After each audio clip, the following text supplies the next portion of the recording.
Take delight in the Lord, and He will give you the desires of your heart. Commit your way to the Lord, trust in Him, and He will do this. Meron pong isang batang lalaki na lumaki sa isang maliit na log cabin sa Kentucky. Mahirap po ang kanilang pamilya, halos wala po siyang formal na edukasyon. So ito pong batang ito ay lumaki sa isang mahirap na pamilya. Kaya kung gusto niyang matuto, ang kailangan niya pong gawin manghiram ng libro. O kaya naman ay magbasa sa liwanag ng apoy kapag gabi. Alam niyo po, ang batang iyon ay si Abraham Lincoln, isang batang mahirap ngunit may pangarap. Mahirap ngunit may pangarap. Nang umidad siya ng 23, sinubukan niyang mag-business. Okay? So nakipag-tie up siya sa isang friend, ngunit ito ay nalugi. At nagkaroon pa siya ng utang na 15 years bago pa niya ito matapos bayaran. Pagdating po sa edad na 24, pumasok po siya sa politics. Tumakbo siya sa iba't ibang posisyon sa government, ngunit ilang beses hindi nanalo. Kaakibat pa ng mga kabiguan na yon, alam niyo po, ay namatay ang babaeng pinakamamahal niya. Kaya lubha niya pong ikinalungkot at nagkaroon siya ng matinding depression. Maraming nagsabi na wala kasi siyang karisma. Kaya nagkakaganon, hindi siya nananalo, hindi siya mahusay magsalita kumpara po sa mga ibang politiko. Marami po ang duda na magiging leader siya ng bansa. Ngunit hindi niya hinayaan ang kanyang mga kabiguan ang maging katapusan ng kanyang pangarap. Okay, ilan sa atin dito nakakaranas din ng kabiguan? Di ba, no? Now, itong taong to, hindi niya po hinayaan na yung kabiguan niya ang maging katapusan ng kanyang pangarap. Sa halip, ang bawat pagkatalo ay ginawa niyang paghahanda. Okay? Yung bawat kabiguan ay ginawa niyang preparation at ang bawat kabiguan ay itinuring niya na lesson learned. Ang bawat pagsubok ay itinuring niyang hakbang patungo sa pangarap. Ginamit niyang parang stepping stone. And at the age of 51, matapos po yung maraming taon ng paghihintay, pagtitiis, at saka po paulit-ulit na pagkabigo, nahalal siya bilang ika-16 na Pangulo ng Amerika. Okay? Alam niyo po, nung time na naging president siya ng Amerika, that time ay civil war. Isa sa the most challenging season ng bansa. At sa pinakamadilim na yugtong yon, alam niyo po, napanatili niyang buo ang United States.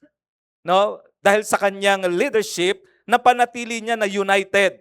Nagpakita siya ng pambihirang pamumuno sa gitna ng digmaan, in the middle of crisis. Yung leadership niya ay umangat. At matinding, at alam niyo po ba, ipinakita niya yung kanyang pambihirang pamumuno sa matindi ng pagkakahati-hati ng bansa. Hanggang ngayon, alam niyo po, kinikilala siya sa kanyang moral leadership, katapatan at kakayahang buuin ang isang bansang halos mawasak. Dahil dito, kinilala siya bilang the greatest president of America. Kaya ang tanong, mga kapatid, tanong yung katabi mo, may pangarap ka ba? Do you have dream? Okay? Now, ang tanong ko, where are you in your dream? Nasaan ka sa pangarap mo? Okay, so ngayon, we are in a second half of 2026. Nasa kalahati na rin ba ang pangarap mo ngayong taong ito? Okay, nasa kalahati na ba? Yung mga nangarap pumuti, tanong mo, kalahati na ba? Okay, 2026 na. Di ba? Ito ang mas importanteng tanong, mga kapatid. Is your dream a godly dream? Yung po bang pangarap natin na yon ay godly dream? Kapag ang sagot mo ay oo, hindi importante kung nasa kalagitnaan ka na o kaya wala pa. Hindi rin importante kung maaabot mo ito o hindi. Sapagkat kung mula sa Diyos ang pangarap mo, matutupad ito. Okay? At kahit hindi pa sa panahon mo, ngunit dapat seryoso mong nilalakaran ito. Okay? At hindi mahalaga kung ilang beses ka nang nabigo. Ang tanong, buhay pa ba ang pangarap na inilagay ng Diyos sa puso mo. Yung iba siguro nadala, natakot, no? Kaya ang tanong buhay pa ba ang iyong pangarap? Alam niyo po, bilang mga mananampalataya ng ating Panginoong Hesukristo, maaari tayong magkaroon ng isang godly dream. Sabihin nga natin, godly dream. Okay? Pwede po tayong magkaroon ng godly dream. Isang pangarap na mas tatagal kaysa mundong ito. Yun daw yung tinatawag nating godly dream. Yung tatagal kaysa sa mundong ito. At mag-iiwan ng marka sa kasaysayan. Yun yung godly dream, mga kapatid. No, makakaapekto sa mga henerasyon na darating at magpapalawak ng kanyang layunin. Ito po yung godly dream, mga kapatid, magtataguyod sa layunin ng Diyos at kaharian para sa kanyang kaluwalhatian. At kung papansinin mo, no, ito ang laman ng bawat kwento sa Bible. Alam niyo po yung mga kwento po sa Bible ay ang laman po noon ay pagtupad, no, sa layunin ng Diyos. Dito ay nakilala natin ang mga taong nakakita ng isang bagay o gawain na hindi madali. Okay? Sa Bible po, maraming ganyan, mga kapatid. Ngunit, maaaring mangyari sa ilalim ng paghahari ng Diyos. Matapos nilang makita ito, sila ay kumilos ng may pananampalataya at naganap ang katuparan ng isang pangitain o pangarap. Alam niyo po, no, yung ang mga kwentong ito ay ang mga pangarap ng mga lalaki at babae na anak ng Diyos. Okay? Libu-libong taon na po ang nakalipas ay patuloy na nagbibigay ng inspirasyon, direksyon at impluensya sa atin, no, hanggang ngayon. At ang bawat isa sa kanila ay may iisang mensahe, no, sa atin. Ano yon? Huwag kang tumigil mangarap. Okay? Pwede bang sabi mo sa katabi mo, huwag kang tumigil mangarap. Okay, now, may clarification lang bago tayo magpatuloy ay nais ko lang pong linawin kung ano ang ibig kong sabihin sa salitang dream. Ano ba yung dream na ito? Ang tinutukoy kong pangarap ay isang pangarap na ikaw lang ang lumikha. Batay sa sarili mong kagustuhan, hiwalay sa kalooban ng Diyos. Ibig sabihin personal. Kumbaga, ito yung gusto mong ma-accomplish, ito yung nakikita mo na gusto mo, angkop sa iyo, pero hindi pa po ito yung kalooban ng Panginoon. Pero pangarap po siya, dream po siya. Hindi rin ito tumutukoy sa mga supernatural visions na nararanasan ng ilang lingkod ng Diyos sa Bible. Diba? Si Ezekiel, doon sa the Valley of Dry Bones. Sa Isaiah, heavenly throne at ang mga cherubim. Si John na tumanggap ng eschatological revelation. Alam niyo po, ang tinutukoy ko ay mas simple, ngunit napakahalaga. So ito po yung vision and dream na pag-uusapan natin. Ano ito? Ito ay ang kakayahang makita sa pamamagitan ng pananampalataya ang iyong susunod na hakbang o susunod na yugto ng iyong buhay na na nais ng Diyos para sa iyo. Kasi totoo po, no, may mga next na yugto, next season ng ating buhay na tayo ang nangarap nun. Pero ito pong dream na ito, yung susunod na yugto ng ating buhay na hindi lang nating gusto, kundi ito yung gusto ng Diyos. Andiyan ba tayo, mga kapatid? Yugto na gusto ng Diyos. Okay? Ito ay isang dream o vision na may kasamang aspiration. Anong ibig sabihin nun? Isang banal na hangarin na tuparin ang layunin ng Diyos sa iyong buhay. Sabihin nga po natin, banal na hangarin. Alam niyo po, walang ibang makasasalo at walang ibang gagawa ng banal na hangarin kundi ang mga taong tumanggap sa Panginoong Hesukristo. Meron ho bang tao dito sa loob ng simbahan na ito na tumanggap sa Panginoong Hesukristo? Say amen? So therefore, mga kapatid, tayo ang gagamitin ng Panginoon. Now, ating i-define yung mga synonymous terms para po mas maging klaro yung dreams na pinag-uusapan po natin. Yung dream, isang pangitain o larawan ng isang mas mabuting kinabukasan, better future. Maaring ito ang inilalagay ng Diyos sa iyong puso. Meron po bang ganon? Okay? Dream. Now, ano naman ang vision?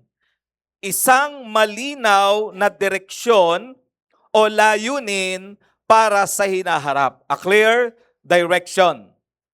Ano naman ang aspiration?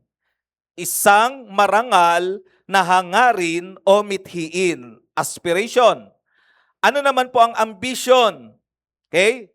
Ang ambisyon ay personal. Okay? Personal po yan. Isang personal na pagnanais na magtagumpay o maabot ang isang mataas na layunin. Kaya nga 'di ba pag may bata at nadidinig natin kinikwento niya, bibili ako ng ganito, ako taas naman ang ambisyon nitong batang ito. Ibig sabihin din personal, okay? Now, tingnan natin ambition and godly dream. Tingnan natin yung personal at yung godly dream. Ambition ang sabi ng ambition, how can I become great? Yon ang sinasabi ng ambition. How can I become great? Ano naman po yung God-given dream? Yung kapag tayo nakatanggap ng God-given dream, ito ang sinasabi niya, how can God be glorified through my life? Nakita po natin yung pagkakaiba, mga kapatid? Okay? Yung isa, how can I become great? So ito namang galing sa Diyos na pangarap, how can God be glorified through my life? Selfish ambition is about making a name for yourself. A godly dream is about making God's name known. Yan po, mga kapatid, ang pagkakaiba. Now, in this message, let us look at the journey of King David in 2 Samuel 17 about a godly dream. Tingnan po natin sa kwento ni David, yung tungkol sa godly dream. Ulit yung godly dream, ang sinasabi niya, how can God be glorified through my life? Meron ba tayong ganung tanong, mga kapatid? Sa ginagawa natin, kung ikaw ay estudyante, how can God be glorified through my being a student?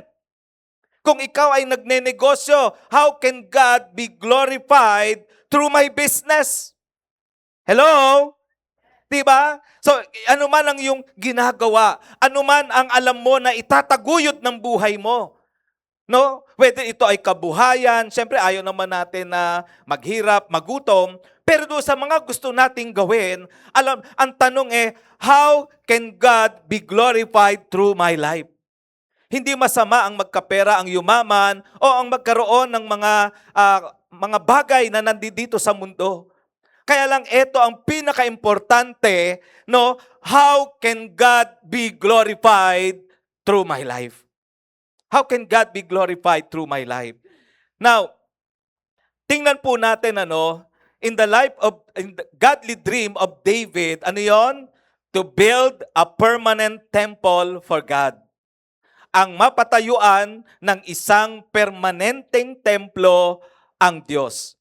Alam niyo po, sa loob kasi ng 100 of years, ang Israel, they worship God sa paligid lamang ng tent na ipinagawa ng Diyos kay Moises. Ibig sabihin, daang-daang taon na yung bayan ng Diyos, doon sila nagsisimba, nag-worship sila sa tabi ng tent, tolda. Okay? At ito ay portable house of worship habang po sila ay naglalakbay kasi palipat-lipat sila. Yan yung time ni Moses. Pero tingnan nyo nung time ni David, nung time ni David ay different situation Different situation, mga kapatid. Nandun na sila sa promised land na ibinigay sa kanila, na ipinangako sa kanilang ninuno. So, that time, in the times of David, naitatag na po ang kaharian, na-establish ang kaharian, at ang Jerusalem ang nagsisilbing center ng bansa. Kaya, ano ang nangyari? So that time, in the time of David, nagsimula siyang mangarap muli. Nagsimula siyang, mangarap, okay, para doon sa kanyang panahon. At ano ang pangarap niya? Nangarap siya ng isang permanenteng tahanan para sa Diyos. Now, imagine, tingnan niyo po, no? Bilang hari ng bansa, syempre, lahat ng aspeto, 'di ba? Economic, ekonomiya, 'di ba? Education, kalusugan, parang presidente, lahat 'yon ay syempre kanyang pinamamahalaan. Pero sa kabila ng lahat ng 'yon, meron siyang godly dream. At ano ang kanyang godly dream? Maipagpatayo ng permanenteng tahanan ng Diyos. Sa ating lahat, pwede rin tayong magkaroon ng mga kanya-kanya nating pangarap. Subalit kasabay nun, may pangarap din tayo na maparangalan ang Diyos sa mga gagawin po natin. Amen mga kapatid?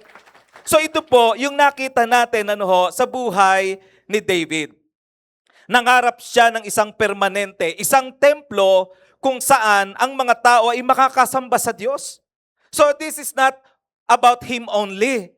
But it is about doon sa mga tao na gustong sumamba sa Diyos. Ang sabi niya, God, use my life upang yung mga tao na gustong sumamba sa iyo ay magkaroon ng isang napakagandang lugar para yung layunin mo, maunawaan nilang mabuti kasi maganda yung lugar. Hello? Andiyan pa tayo mga kapatid? Okay? So ito po, ipinagamit niya ang kanyang buhay para maparangalan ang Diyos. Ito ang pangarap para sa kalawalhatian ng Diyos at sa kapakinabangan ng mga susunod na henerasyon. At alam niyo po, sa pag-aaral natin ng kwento ni David, dito po, matutuklasan natin ang ilang prinsipyo. Principles, mga kapatid, na pwede nating sundan habang binubuo po natin ang godly dream. Isang pangarap na inilagay ng Diyos sa ating mga puso. Pag-usapan natin, what does it take to fulfill a godly dream? What does it take to fulfill a godly dream? Ano ang kailangan para matupad ang godly dream? Number 1, anchor the dream. Iangkla, ikapit, no? Ikapit, a godly dream must be anchored in God's story. Yung pangarap na godly dream ay nakaangkla sa pangarap na gustong mangyari ng Diyos. In verse 2, sabi doon, See, I dwell in a house of cedar, but the ark of God dwells inside tent curtains. Alam niyo po, dito, nagsimulang magkaroon ng desire. Okay? Dito po, nagkaroon siya ng desire sa puso ni David. Ano yon? Ang maitayo ang templo ng Diyos.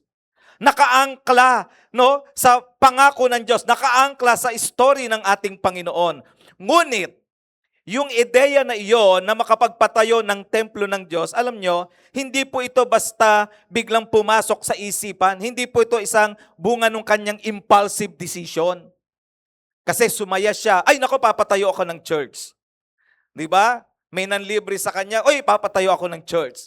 Hindi po gano'n ang kalagayan ni David. Ang kanyang pangarap ay may malalim na pinanggalingan. Hindi emosyon. Sabi nga natin, hindi emosyon lang. Okay? Bunga ito ng isang realization. Siya mismo, naunawaan niya mga kapatid. Nakaugat ito sa kasaysayan na ginawa ng Diyos sa kanyang bayan. Many years before the time of David, God commanded Abraham, no? God commanded Abraham to offer his son Isaac as a burnt offering. At take note mga kapatid, mayroong tiyak siyang lugar. No, mayroong tiyak na lugar na itinuro upang ganapin ang paghahandog. At ano yung lugar na yon? Mount Moriah. Alam niyo ba mga kapatid, after almost 1,000 years, nang itayo ni na David at Solomon ang templo sa the same spot sa Mount Moriah. So imagine the time of Abraham sa Mount Moriah, doon tinawag ng Diyos. And then eto naman si David, after 1,000 years mga kapatid, ano sabi doon? The same spot. So ang ibig sabihin, naka-anchor yung dream sa plano at kalooban ng Diyos. Hindi lang para pang sarili mga kapatid. Ibig sabihin, ang pangarap ni David ay hindi nagsimula sa kanya. Ang pangarap na iyon ay nakaugat sa story in Genesis, sa kwento ng faith and obedience of Abraham na willing siyang i-offer ang kanyang anak. Okay? At ang mas nakamamangha pa rito, alam niyo po, makalipas ang another 1,000 years, dito rin, the same spot, the same mountain, inihandog ng ating Panginoong Jesus ang kanyang buhay para tubusin ang sangkatauhan sa kasalanan at kaparusahang walang hanggan. So nakikita po ba natin yung pattern? Yung godly dream ay nakaangkla sa kalooban ng Diyos. Okay? Na ang layunin ay matupad ang gusto ng Lord, maparangalan ang pangalan ng Panginoon. Sabihin nga natin uli, godly dream. Paano mo i-connect ang iyong dream para maparangalan ang Diyos? Okay? Mga kapatid, ang Diyos ay gumagawa sa iba't ibang henerasyon. Ang pangarap gawin ni David ay karugtong. Karugtong na ipinagawa ng Diyos kay Abraham. Karugtong yon. Ang ginawa ni Lord ay may kaugnayan sa ginawa ni David. Pansinin niyo, magkakakonect. Ang ginawa ng Diyos, ang ginagawa ng Diyos ngayon sa ating kapanahunan ay kadugtong ng ginawa niya noon. Yung ating pag-aakay, yung ating pag-i-invite, yung ating pagla-life group, sabihin mo sa katabi mo, karugtong yan. Iyon ang godly dream, mga kapatid. Alam niyo ho, yung godly dream na kapag tinouch natin ang buhay ng isang tao, itong taong to na bago at naging magandang testimony, isang araw itong taong to may mabebless din sa kanya, may makakakilala rin sa Panginoon. At darating ang panahon, dumating ang panahon, yung mga taong noon na ginamit, kaya tayo naririto ngayon, wala na sila, pero nagpapatuloy pa rin napaparangalan ng Diyos. Amen, mga kapatid. Godly dream. Bilang mga mananampalataya, yes, we go to church. Yes, nandyan tayo sa mga gawain. Pero dapat malinaw, meron tayong godly dream, mga kapatid. Okay, meron tayong godly. Ano ang lesson dito? Ganito rin ang isang godly dream. Ang pinakamagandang pangarap ay hindi nagsisimula sa atin. Nagsisimula ito sa Diyos. Siya ang nagtatanim nito sa ating puso. Kung ang pangarap ay hindi naka-angkor, mga kapatid, sa pundasyong itinayo ng mga nauna sa atin, hindi magtatagal. Tayo ay isang bahagi lamang ng mahabang kadena ng gawain ng Diyos. Okay? May mga taong nauna na naghanda sa daan para sa atin. When we say kadena, mga kapatid, ito pong panahong ito yung generation natin eh.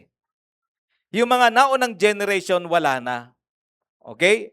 At nung mga unang henerasyon natin, mga unang taon ng henerasyon natin, may mga taong ginamit. May mga taong ginamit, mga kapatid. No, wala pa tayo dito, pero merong taong ginamit na ang sabi niya, I want to honor God by having a godly dream in my life. And I believe, yan ang ating pastor. And I believe, yan din yung mga unang mga kasama ng ating pastor na ngayon ay nagpapatuloy sa gawain na ito. Bakit? Niyakap nila ang godly dream. Na marami ay nababagong buhay, nagmamature, napapalapit kay Lord. Why? Dahil niyakap nila. Kaya tanong mo yung katabi mo, sa'yo ba hihinto? Ilan sa atin dito, itutuloy natin ang godly dream. Amen. Sige nga po, palakpakan natin ang ating Panginoon. Huwag kang matakot na matuto sa iba.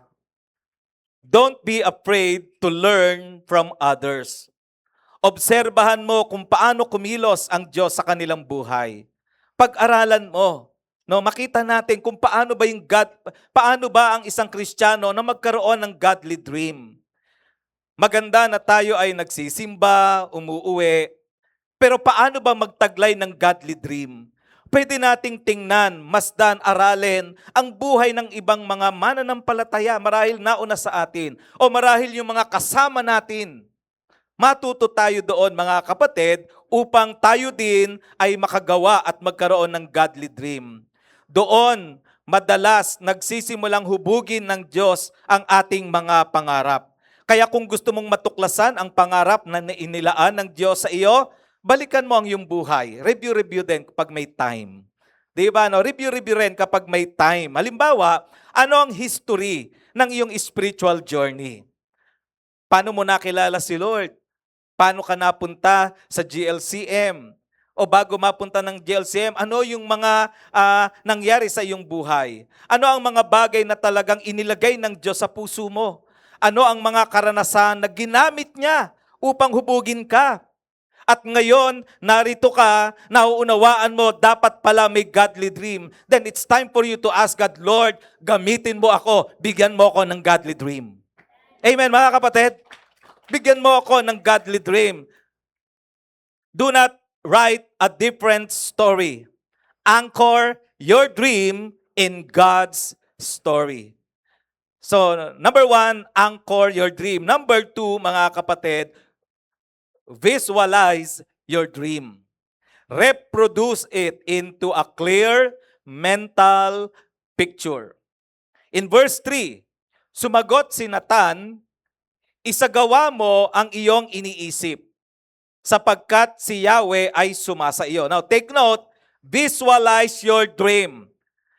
Then, ano ang sabi doon? Isagawa mo ang iyong iniisip. So, yung iniisip, ano ba yung iniisip niya? No, tingnan natin, ano? Kapag nagsisimula ng maglagay ang Diyos ng idea, ba, nilalagyan na tayo ni Lord ng idea at banal na hangarin sa ating puso, hindi sapat na manatili lamang itong isang magandang kaisipan. Yung bang kaisa, hindi, maganda yung mag-akay ng kaluluwa. Hindi, maganda yung may mapatanggap ako kay Lord. Hindi, maganda yung mag-testimony ako. Maganda talaga na at least malaman niya na Christian ako para at least isang araw ay pwede kong sabihin sa kanya. Okay? Now, kapag nagsimula ng maglagay ang Diyos ng mga ideya at banal na hangarin sa iyong puso, hindi po sapat na manatili lamang ito na magandang kaisipan. Kailangan mo itong makita ng malinaw. Ano ba itsura nung magandang iyon? Okay? Kailangan mong isipin kung saan ka magsisimula. Ano ang unang hakbang? Paano ito maisasakatuparan? Kailangan mong bigyan ng malinaw na anyo. Kailangan mayroong a clear mental picture, okay, na inilagay ng Diyos sa iyong puso. Yung dating abstract na burden, di ba? Ay kailangan maging isang konkretong plano. Ang mga visionary people ay meron po silang mga kakaibang kakayahan, ang kanilang pangarap sa kanilang isipan bago pa ito maging realidad. At alam niyo po, iyan ang ginawa ni David. Ano po yung ginawa niya? Now, nang sabihin niya kay Prophet Nathan, sa 2 Samuel 7:2, ang tahanan ko'y yari sa Sedar. Samantalang nasa isang tolda lamang ang kaban ng Diyos. Natinan niyo po, no? Hindi lamang niya nakita ang kasalukuyang kalagayan. Kaya hindi lang siya nagkaroon ng idea. Ay, ganito ang idea. Nakita rin niya ang maaaring mangyari. So, ito yung kalagayan. Teka, alam ko na, dapat ganito mangyari. Okay? Sa isip ni David, ang templo ay hindi lamang isang idea. Isa na itong malinaw na larawan. Parang nakikita niya ito sa kanyang isipan. Alam niyo po, at dahil malinaw po yung larawan sa kanyang isip, naipakita rin niya ito sa iba. Naipakita rin niya ito sa iba. Okay? Naibahagi niya ang kanyang vision sa paraang nauunawaan ng mga tao. Kaya pansinin kung paano niya ipinakita ang malaking pagkakaiba. No, tingnan niyo sabi dito, narito ako, nakatira sa isang magandang palasyo na yari sa Sedar. So, iyon daw yung kanyang kalagayan. Pero tingnan nyo, samantalang ang kaban ng Diyos ay nasa loob pa rin ng isang tolda. Kaya tinan nyo, no, parang ganito ang sinasabi niya. Kung ganito kaganda ang bahay ng hari, hindi ba mas nararapat na magkaroon ang Diyos ng isang tahanang higit na marangal? Okay? Na ma-visualize niya ang gusto niyang mangyari. Bago maitayo ang templo, take note, alam niyo po, bago naitayo ang templo, nakita muna ito ni David sa kanyang isipan. Okay? Ganyan ang isang godly dream. Nakikita nito hindi lamang ang kasalukuyan, kundi ang maaaring gawin ng Diyos sa hinaharap. Kaya ang application natin dito, mga kapatid, napakahalaga ng kakayahang makita sa pananampalataya ang maaaring mangyari sa hinaharap. Yung bang halimbawa, isa kang life group leader, nag-aalaga ng inaalagaan mo, iniingatan, pinagpe-pray ang isang kaluluwa. Then meron kang godly dream. Nakikita mo, isang araw, pag nagpunta kami sa ganitong mall, 3 sasakyan na kami sa life group namin. Hello? It is not about the number, but the number na 3 sasakyan na may mga nakasakay, punong-puno na mga taong nag-surrender ng buhay nila kay Jesus, na mga taong handang gumawa ng kabutihan sa kapwa, ng mga taong handang mag-akay din ng iba pa sa ating Panginoon. Yung you have the vision, mga kapatid. Napakahalaga ng kakayahang makita ng may pananampalataya. At diyan nagsisimula ang bawat dakilang pangarap. Ang tanong, ano ang dream mo sa iyong pagpunta sa church? Ano ang dream mo sa pag-handle mo ng life group? Ano ang pag-handle mo sa ministry na pinagkatiwala sa iyo ng Panginoon? Marahil hindi mo pa nakikita ang buong larawan. Marahil hindi mo pa alam ang lahat ng detalye. Sabi mo sa katabi mo, okay lang yon. Okay? Minsan, hindi naman agad ipinapakita ng Diyos ang buong plano. Ang mahalaga, pwede kang magkaroon ng godly dream. Amen?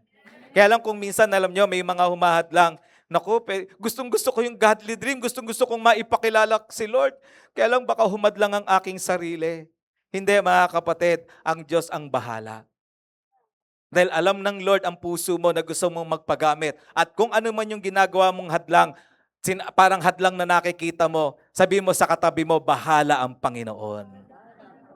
Okay? Kaya, minsan, hindi naman agad ipinapakita ng Diyos yung buong plano eh. Ang mahalaga ngayon ay mayroon kang malinaw na larawan na gusto mo na direksyon na nais ng Diyos para sa iyong buhay bilang mananampalataya. Alam niyo po, kapag malinaw ang vision, mas magiging malinaw ang iyong desisyon. Okay? Mas magiging matatag ang iyong pagtiyatiyaga at mas madali mong mahihikayat ang iba na makiisa sa pangarap na ibinigay ng Diyos sa iyo. Mga kapatid, what God intends to accomplish through you, He first allows you to see within you. Number 3, reinforce your dream.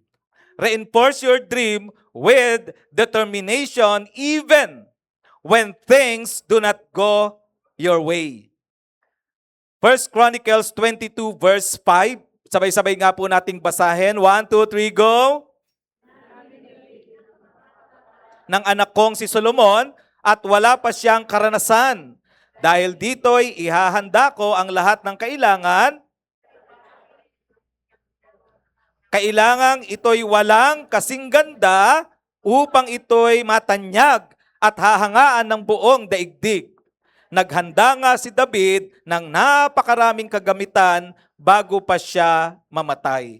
Mga kapatid, hindi sapat na magkaroon ka lamang ng pangarap kasi darating ang panahon, merong mga haharang. Okay? Kailangan mo ring itong patatagin sa pamamagitan ng determinasyon. Bakit? Tingnan niyo, ano nangyari kay David? Natuklasan ni David ang isang katotohanan na maaaring maranasan din ng bawat isa sa atin. Every godly dream will face discouragement. Eh yung bang ito nag-aayos ka na nga ng buhay, nagsisimula ka ng maglingkod kay Lord. 'Di ba? Unti-unti mong sinusuko. Tapos pagdating sa bahay, masasabihan ka, ganyan ba ang Christian? Sabi mo sa katabi mo, discouragement. Pero dahil alam mong may magandang ginagawa ang Panginoon at alam mong may godly dream na babaguhin at gagamitin ka ni Lord, haharapin mo anumang discouragement. Amen! Harapin siya ng may determinasyon. Ngunit ang mga discouragement ay hindi laging tanda na mali ang iyong pangarap. Kaya sabi mo sa katabi mo, huwag kang hihinto. Okay? Huwag kang hihinto. Kadalasan, bahagi ito ng proseso ng Diyos upang subukin at patunayan ang iyong puso. Si David, meron po siyang strong desire. Napakatindi ng desire niya na maitayo yung templo. Sa panahong yon, walang ibang bagay na higit na nagbibigay sa kanya ng excitement kaysa rito. Napaka-excited niya na maipatayo yung templo. Handa na siyang magsimula, handa na siyang manguna, handa na siyang makita ng katuparan. Siguro parang ganito, no? Dahil sa sobrang excitement niya, tuwing nasa veranda siya ng palasyo, tinatanaw niya ang Mount Moriah. No? Siguro napapanaginipan niya pa ito at nakikita na niya sa kanyang isip ang napakagandang templong itatayo para sa Diyos. Subalit, biglang nagbago ang lahat. Parang gumuho ang lahat ng kanyang inaasahan. So meron siyang discouragement na kinaharap. Subalit, ano-ano ang sinabi sa kanya ng Diyos? Ganito, no? Sabi sa kanya ng Diyos, hindi ikaw ang magtatayo ng templo. Okay? At ito ay dahil sa kanyang naging buhay bilang mandirigma at sa dami ng dugong dumanak sa mga digmaan. Hindi siya ang pinili ng Diyos para sa gawaing ito. Sa halip, sinabi ng Diyos na ang kanyang anak na si Solomon ang magtatayo ng templo. Kaya ang tanong mga kapatid, halimbawa, meron tayong godly dream, nais nating gawin, nais kong ipagamit ang aking buhay. What if God says no? Ano ang gagawin mo kapag sinabi ng Diyos na hindi ikaw? Kapag hindi niya tinupad ang plano sa paraang inaasahan mo? Kapag ang pangarap o plano ay matutupad pero hindi sa pamamagitan mo? Ibig bang sabihin nito ay kalilimutan mo ang pangarap? Hindi, mga kapatid. Tingnan natin kung paano tumugon si David. Tingnan po natin. Hindi po siya nagtampo. Hindi siya nagreklamo at saka hindi po siya tumigil. Sa halip, sinabi niya sa kanyang sarili, kung hindi ako ang magtatayo ng templo at si Solomon ang itinalaga ng Diyos, gagawin ko ang lahat ng aking makakaya upang ihanda siya at tulungan siyang magtagumpay. Amen mga kapatid? Di ba? What a great example to imitate. Hindi na siya ang nasa driver's seat. Hindi na siya ang makakatanggap ng recognition. Ngunit hindi iyon ang naging dahilan para talikuran niya ang pangarap. Regardless of the change in the plan, he remained determined. Dito natin makikita ang isa sa napakahalagang prinsipyo ng dream building. No godly dream is ever fulfilled without a huge measure of determination. Okay? Kaya ang application, mga kapatid, kung nais mong makita yung yung katuparan ng pangarap na inilagay ng Diyos sa iyong puso, kailangan mong patatagin ito sa pamamagitan ng determinasyon. Okay? Sabihin nga po natin, determinasyon. Kasi po, ang tunay na determinasyon ay hindi lamang nagpapatuloy kapag bukas ang pinto. Nagpapatuloy ito kahit nagbago ang plano. As long as malinaw na ang Diyos pa rin ang nangunguna. A godly dream is not about who gets the credit. It's about whether God gets the glory. Okay? Number 4, release your resources. Release your resources. as you build your vision, may pangarap ka, godly na pangarap, be willing to sacrifice. Be willing to sacrifice. Madalas po nating nadidinig nyo ba yung libre ang mangarap? Di ba, no? Nadidinig natin yon. Pero ang tanong, totoo po ba yon? Sa isang banda, oo naman. Totoo, no? Pero, sa isang banda, totoo na walang bayad ang mangarap. Walang gastos ang mag-isip ng malalaking bagay. Yung bang kahit nasa sulok ka lang, nasa CR ka, nag-iisip ka, yayaman ako. Paglabas ko ng opisina, may dadaan na napakahabang itim na kotse. May magbubukas para sa akin. Sabi mo sa katabi mo, libre yun. Di ba? Walang gastos, no, yung mag-isip. Walang halaga yung magplano sa isip. Pero tandaan natin, mga kapatid, ang libreng pangarap ay mananatiling pangarap. Okay? Kapag gusto mong maging realidad ang iyong pangarap, doon marirealize na may bayad pala ang tunay na pangarap. Sabihin natin, may bayad pala. Okay? Dreams are costly. Nang ihanda ng Diyos ang lugar kung saan itatayo ang templo, kailangan niyang bilhin ang lupain. Di ba, no? Nung nalaman niya na doon itatayo. So, kailangang bilhin. Bilang hari, maaari naman niyang kunin, kasi siya yung hari, si David, di ba? Pwede niyang kunin yung lupa eh. May kapangyarihan siyang gawin yon. Pero alam niyo po, ang ginawa niya, ganito ang sabi niya eh. Sa 2 Samuel 24:24, no, sabi niya, I insist on paying you for it. I will not sacrifice to the Lord my God burnt offerings that cost me nothing. Sabi ni Arauna sa kanya, mahal na hari, wag niyo na pong bayaran. Pero no, sabi niya no. Sabi niya, hindi ako mag-o-offer ng burnt offering unto the Lord my God that cost me nothing. Ay, grabe. Malalim itong prinsipyo na ito. Naunawaan ni David na ang tunay na pagsamba ay may halaga. Amen, mga kapatid? Di ba? At ganon din ang isang godly dream. May kabayaran ito. Ano ang maaring maging halaga ng isang pangarap?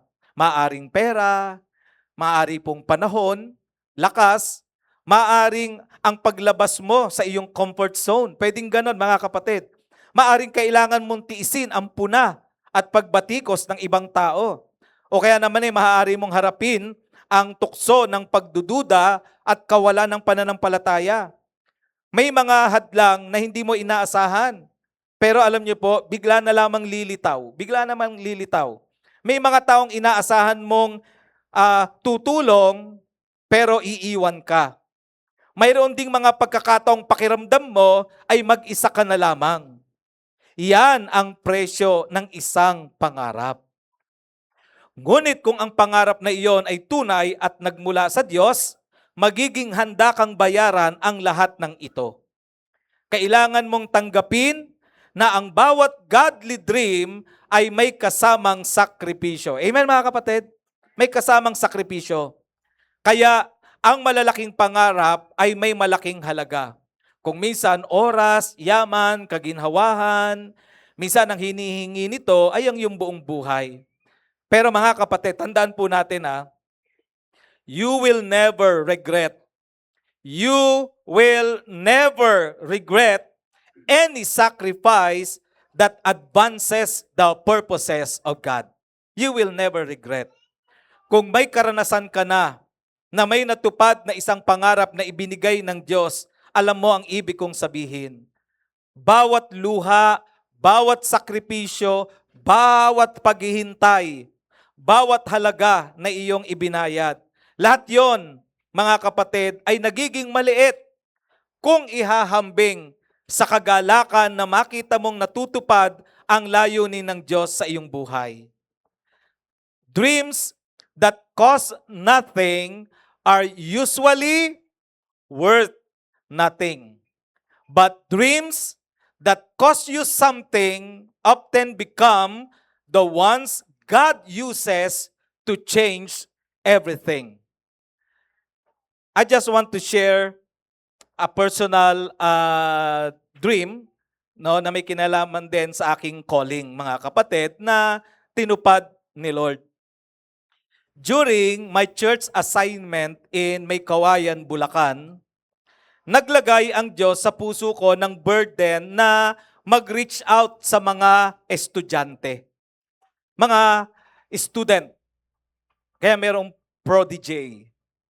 Magmula sa dulo, sulok at tagong lugar ng isang barangay, kasi doon nagsimula yung ministry. Sa isang looban. Hindi madali, mga kapatid. Hindi po naging madali noong July 5, 2018. Kahit hindi madali, mahirap, lumabas ang ministry at nagtayo ng campus ministry office. Hindi madali, subalit, kung ano ang meron, kung ano lang ang meron that time, ay itatanim sa gawain ni Lord. Dahil naniniwala na mapaparangalan ang Diyos kapag may mga susunod na henerasyong matatagumpay na nagbibigay ng glory kay Lord. Sa galaw ng Diyos at pangungunan niya, ngayon po, mayroon 2 kabataan ang nagmula sa ministry na iyon na ngayon ay nagpapastor na sa parehas nilang simbahan. At ang ibang mga kabataan ay katuwang sa pagtitiwala na maitaguyod ang gawain ng Panginoon. Sa ngayon, kami ay narito. Nagpapasalamat sa Diyos at buong pusong nagtitiwala na gagamitin ng Diyos ang aming buhay sa katuparan ng pangarap, sa katuparan ng banal na pangarap na inilagay ng Diyos sa puso ng ating head pastor, Pastor Rolly Moronia. Naniniwala na maraming kaluluwa ang maliligtas. Lalawak pa ang gawain ng Panginoon at dahil doon, mapaparangalan ang Panginoon. Maaari ba nating palakpakan ang Diyos na buhay? As we close, pakinggan po natin ang huling bilin ni David kay Solomon. Sabi niya sa 1 Chronicles 28:20, pagkatapos, sinabi ni David sa kanyang anak na si Solomon, magpakatatag ka, lakasan mo ang iyong loob, at gawin mo ito. Huwag kang matatakot ni panghihinaan ng loob, sapagkat ang Panginoong Yahweh na aking Diyos ay kasama mo. Hindi kanya bibiguin, hindi kanya pababayaan hanggat hindi mo natatapos ang lahat ng bagay na kailangan sa paglilingkod sa kanyang templo. Mga kapatid, napakagandang pangako ng Diyos. Kung ang pangarap na nasa puso mo, whether ito ay negosyo, whether ito ay tagumpay, umayos ang iyong pamilya, maging maayos at maginhawa ang iyong buhay, hindi kanya pababayaan. Habang inaabot mo ang pangarap mo, ay pinipili mong taglayin ang godly dream sa puso mo. Ano yung godly dream na yon, mga kapatid? Yung bang tinutupad natin, yung mas hihigit pa sa ating buhay. Ano yon? Yung makapag-touch tayo ng buhay ng iba. Mabago ang buhay ng iba dahil sa iyong pagpapagamit kay Lord. Okay? Kaya tayo narito, mga kapatid, sapagkat may tutuparin tayo na pangarap ng Diyos. Naniniwala po ba kayo doon? Hindi aksidente na nandito po tayo, mga kapatid. Maaring may dahilan, bakit ka nandito ngayon? Pwedeng malapit sa iyo, komportable para sa iyo, o dahil nandito yung pinsan mo o kung ano pa man. Pero ang katotohanan, may dahilan na nakikita ang Diyos. At yung planong yon, nais kang suportahan ng Diyos all the way. Okay? Kaya salamat sa bawat life group leaders from Real Faith and Rejoice Network. Maraming mga tao ang dadalhin ni Lord sa atin sapagkat may mga Kristiyanong daladala ang vision and dream ng ating Panginoon sa lugar na ito. Pwede po ba tayong tumayong lahat? Maari mong ipagkatiwala sa Diyos ang vision na ibinigay niya sa iyong buhay. Mga kapatid, hindi ito pangarap na ikaw lang ang nag-isip. ito ay pangarap na itinanim ng Diyos sa iyong puso. Kaya kung ang Diyos ang naglagay nito sa iyo, huwag kang basta-basta susuko. Huwag kang basta-basta susuko, mga kapatid. At huwag na huwag mo ring bibitawan ang godly dream. Huwag mong hayaang ang takot, kabiguan, pagtanggi o mga hadlang ang pumatay sa pangarap na ibinigay niya sa iyo. Be strong. Sabi mo sa katabi mo, be strong. Sabi mo sa katabi mo, take courage. And do it. Sapagkat ang Diyos na nagbigay ng pangarap ay siya ring Diyos na magbibigay ng lakas upang ito ay matupad. At kapag nanatili kang tapat hanggang wakas, matitikman mo ang pambihirang kagalakan na makita ang katuparan ng layunin ng Diyos sa iyong buhay. A godly dream is not fulfilled by human ability, but by faithful obedience to God who gave it.